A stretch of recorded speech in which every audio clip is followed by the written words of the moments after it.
A very warm good morning to each and every students. Myself Archana, your English teacher. Today in this lecture, we will learn about the very first chapter of your English grammar book. And the name of the chapter is Nouns, Collective and Abstract. Students, in a previous lecture, we learned about the definition of noun and its two types. First was common noun and the second one was proper noun. Let's recall that. Common nouns are names of person, place, animals or things in general. For example, boy, school, giraffe, eraser. These are the example for common noun. And if we talk about proper noun, then proper nouns are named for particular persons or animals or place. Proper nouns are names of particular persons or place. For example, if we talk about person, then particular name of a person would be anything like Rohan, Ram, Raj, etc. And if we talk about the particular name for place, Agra, Bikaner, London, India, etc. So, these are the common noun and proper noun. And in today's lecture, we will discuss about collective noun. Yes, on your mobile screen, you can see a heading collective nouns. So, what is collective noun? Listen, collective means collection. Collection of any person, thing, animal, etc. Collection of any person, animals or things. We also can say that group of any person, animal or anything, right? Say, suppose we will talk about players. If there is one player, we will call that player. But if there are more than 2 or 3 or 4 players, or if there is a group of players, what will you call that? We will call that a team. So, the group of players is called team. Same like that, if we talk about soldiers, then the group of soldiers is called army. Same like that, group of anything, any person, any place, anything, any animal is called collective noun.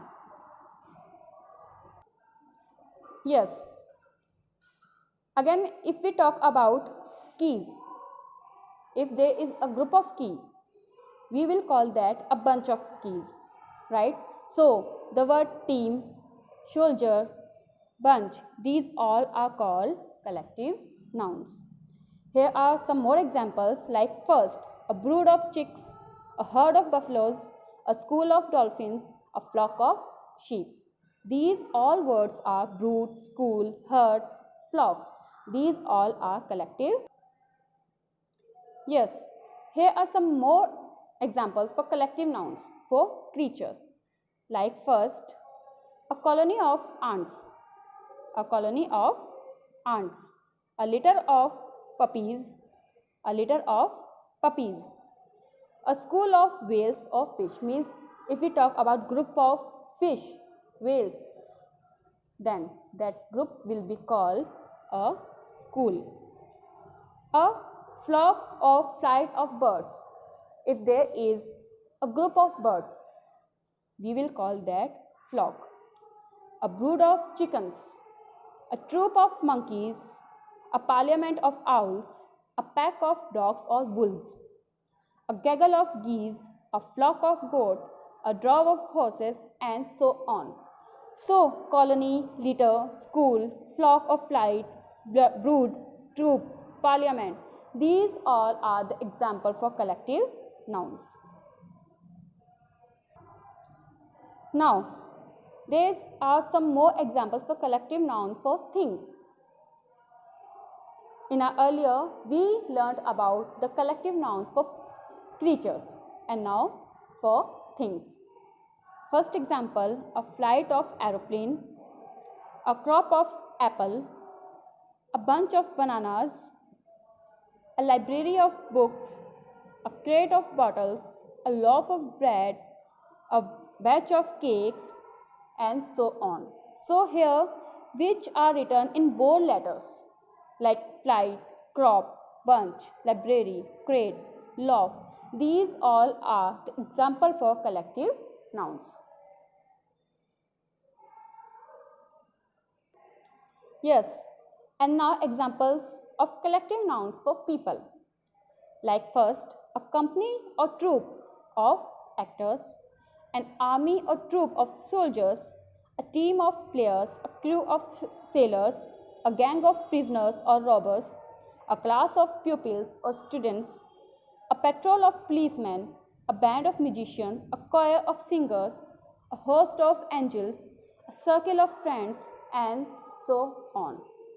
So, words that are written in bold letters in dark black color, these all are the example of collective nouns for people. So students, hope you understood. Collective noun is the collection of anything, any people, thing, creature, etc.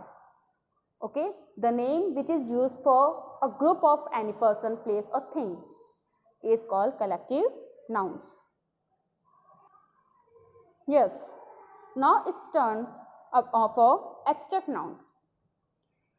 The fourth part of noun is abstract noun. What is abstract noun?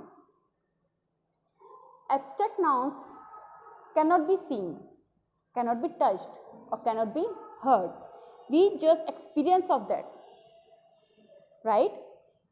If you see on the pictures on your screen, there are in first, second, third. Yes.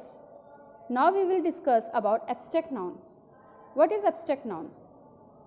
First of all, look at these pictures. Here you can see in the first row 3 pictures, first, second and third. You can see people, they are brave. They all are doing the work of bravery, right? First tell me students, can you see bravery? Can you see bravery? No, it is a quality. It is a quality. We cannot see it or we cannot touch it, right? So, the nouns which can be experienced, which cannot be seen, which cannot be heard, which cannot be touched, these are abstract noun.